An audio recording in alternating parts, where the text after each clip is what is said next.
Sabarkantha અરવલ્લીમાં painter એસોસિએશને આવેદનપત્ર આપ્યું। પ્રધાનમંત્રી વિશ્વકર્મા કૌશલ્ય યોજનામાં સમાવવા માટે આવેદનપત્ર અપાયું। પ્રધાનમંત્રી વિશ્વકર્મા કૌશલ્ય યોજનામાં પેઇન્ટરોની બાદબાકી કરાતા ભારે રોષ વ્યાપી જવા પામ્યો। બહુમાળી ભવન ખાતે રેલી યોજીને વિરોધ નોંધાવવામાં આવ્યો। ભારતીય જનતા પાર્ટીમાં હિંમતનગર તાલુકાના બક્ષીપંચ મોરચાનો ઉપપ્રમુખ છું અને સરકારશ્રીએ પ્રધાનમંત્રી વિશ્વકર્મા કૌશલ્ય યોજના બહાર પાડેલ છે।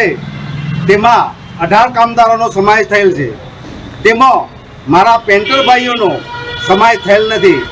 એના અનુસંધાને અમો પેન્ટર ભાઈઓ સમેત દરેક પેન્ટર ભાઈઓને સાથે લઈને કલેક્ટર સાહેબશ્રીને આવેદનપત્ર આપેલ છે અને અમારી માંગે એટલું છે કે સાહેબશ્રીને કે ભાઈ પેન્ટર ભાઈઓનો સમાવેશ થાય એ અનુસંધાને અમે પણ સરકારશ્રીને રજૂઆત કરીએ છીએ કે ખરેખર પેન્ટર ભાઈઓને આ મજદૂરીનો લાભ મળવો જોઈએ અને 100% મળવો જોઈએ અને નહીં મળે તો અમે પેન્ટર ભાઈઓની સાથે રહી ઉગ્ર આંદોલન કરવા અમે પણ બંધાયેલા છીએ।